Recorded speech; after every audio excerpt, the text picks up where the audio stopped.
Perkenalkan, nama saya Misi Korkuti dengan NPM 1211-4201-190187. Saya berasal dari mahasiswa Universitas Kristen Indonesia Maluku, Fakultas Kesehatan Prodi Keperawatan. Di saat ini saya akan menjelaskan tentang alur patofisiologi dari penyakit katarak. Sebelum kita lebih lanjut, kita harus lebih dulu mengetahui tentang apa itu penyakit katarak. Katarak adalah penurunan progresif kejernihan lensa. Lensa menjadi keruh atau berwarna putih abu-abu dan ketajaman mata berkurang. Yang selanjutnya saya akan menjelaskan tentang alur patofisiologi pada penyakit katarak. Faktor penyebab dari penyakit katarak yaitu ada dua. Yang pertama adalah faktor usia dan yang kedua adalah faktor penyakit sistematik DM. Lensa yang normal adalah struktur posterior iris yang jernih, transparan, berbentuk seperti kancing baju dan mempunyai kekuatan refleksi yang besar.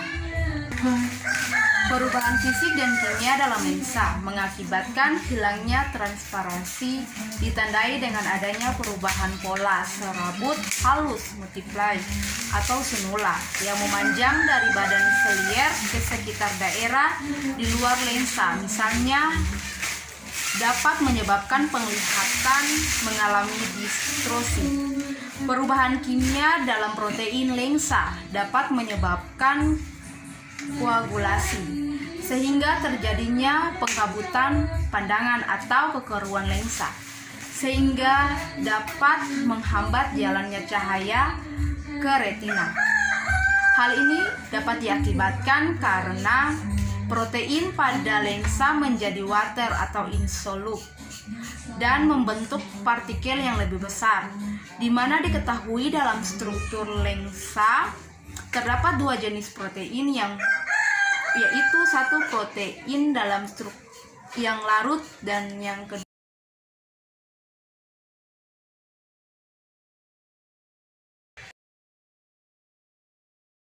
dengan soluble dan yang tidak larut dalam lemak yang disebut dengan insoluble. Dan pada keadaan normal, protein yang larut dalam lemak seperti tinggi kadarnya daripada yang larut dalam lemak. Salah satu teori menyebutkan terputusnya protein lensa normal terjadi karena disertai adanya influx air ke dalam lensa. Proses ini mematahkan serabut lensa yang terang atau tegang dan mengganggu transmisi sinar. Teori lain mengatakan bahwa suatu enzim mempunyai peran dalam melindungi lensa dari degenerasi. Jumlah enzim akan menurun dengan bertambahnya usia dan tidak ada pada kebanyakan pasien yang menderita katarak. Komponen terbanyak dalam lensa adalah air dan protein. Dengan menjadi tuanya seseorang, maka lensa mata akan kekurangan air dan menjadi lebih padat.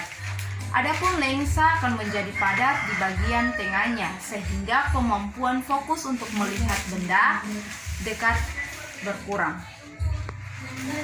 Pada usia tua akan terjadi pembentukan lapisan kortikal yang baru pada lensa yang mengakibatkan nukleus lensa terdesak dan mengeras.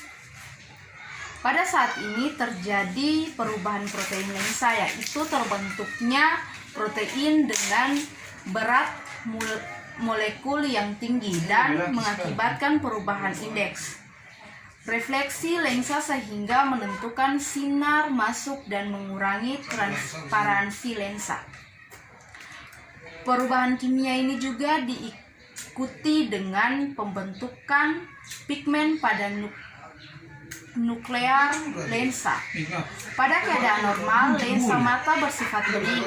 Seiring dengan pertambahan usia, lensa mata bersifat bening.